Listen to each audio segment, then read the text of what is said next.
Oh. As you guys might have noticed from part 1, which focused on primary school photo day, check that out if you haven't already, link is in the description. You'll know that school photos just weren't my thing.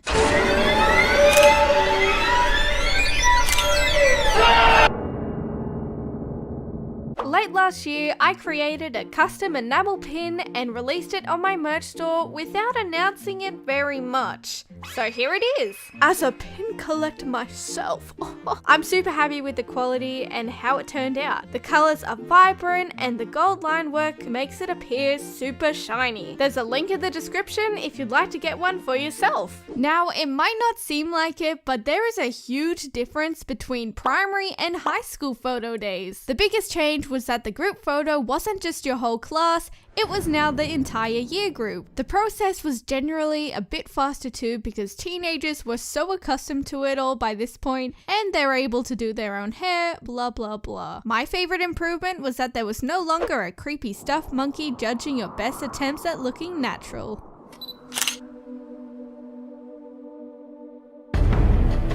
It's no secret that I am horizontally disadvantaged, so all through high school I sat here. Or here. Being seated for these photos was so awkward because usually there was a boy standing on a podium behind. This meant you couldn't sit back properly in the chair because you'd risk making contact with a very awkward area.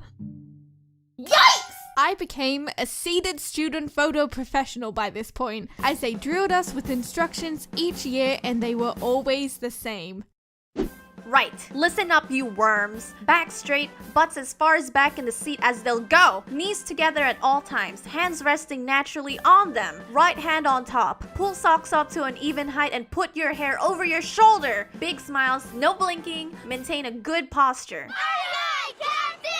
Throughout my high school days, I ditched the plaits that I rocked all the way through primary school in favor of something even less interesting. Just straighten hair. However, in year 8, I was feeling adventurous and thought it was about time to go for a different look. My absolute go-to hairstyle during early years of high school was a side ponytail. Something I would never do now. But I wanted to get it curled, so I tried this technique of curls with a straightener and it went like this. That's strange. Maybe I need to put hairspray in it straight away. After all, I have plenty of time to experiment. Jess, we have to go soon. Coming. Stay.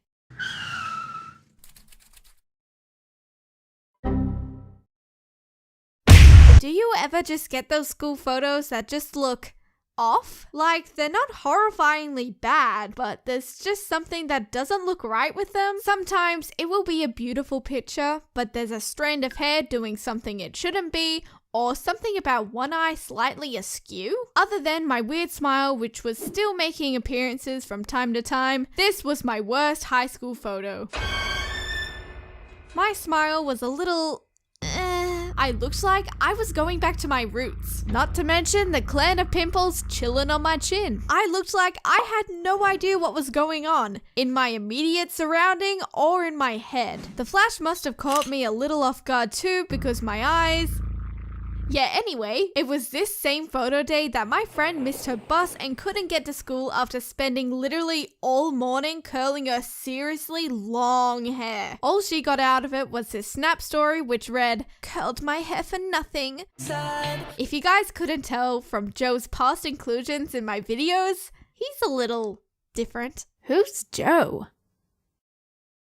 Joe Mama! When it came to school photos, he was on a quest to make the most ridiculous face that he could get away with. Now these are legitimate examples that he managed to pull off. I know I've talked a lot of crap about this photography crew, who after all these years were still doing our photos, but this really puts the icing on the cake. Every stab I've made at them is justified after they made this terrible move. Basically, in the later years of high school, we had a normal school photo day like any other. We went through the usual process for individual photos, no problem. It came time to receive our printed pictures later that month, and this is what we all saw in the group photo. This was scary to look at. The company had gone in and photoshopped all the short people's necks way longer. Imagine all the time and care in order to make this monstrosity happen. But why? Just to make the people's heads line up a little more evenly? You think this fixed the problem without creating new, much worse ones? Nobody could believe their eyes. Needless to say, the company had to reissue the photos at their own expense without this ridiculous editing. Ew, get out of here! A new company was hired to handle the school photos the following year, to nobody's surprise. On a side note, by the time I hit my final year of high school, year 12, I remained one of the shortest in the entire group and still haven't grown much more to this day. Wow, amazing. The boys used to be roughly around my height, but now I had to crane my neck 90 degrees just to see their faces. Thanks to this new photography company taking over, during year 12, we were allowed to take one mock-up group photo after we did the professional, sophisticated group shot. Minus Joe, of course. This would be the last school photo we ever took, and was a really nice way to end it all. For this photo, we were allowed to do whatever we wanted. We were allowed to bring a change of clothes for it, we could bring props in, whatever we wanted. Some people wore pajamas, others with oversized glasses, some with wigs, balaclavas, farmer's clothes, and even an inflatable dinosaur costume. The only catch was, we were only given 3 minutes to prepare for this photo after taking the sophisticated one. And my change of clothes were on the other side of school. I was going to wear an inflatable costume. This now seems to be a running theme with me, and I'm now noticing. What a fashion statement. Despite running faster than I ever have before in my life, I got back to hear the crew asking everyone, Okay guys, do we have everyone? who were already standing on the podium. Yep. R.I.P. dinosaur suit. You did not make the cut. But somehow, in this short amount of time, a group of boys managed to blow up a massive hot dog pool floaty? Yeah. That made it in. Quite impressive if you ask me. And with that, all my school photo years are accounted for. Let's have a moment to recap.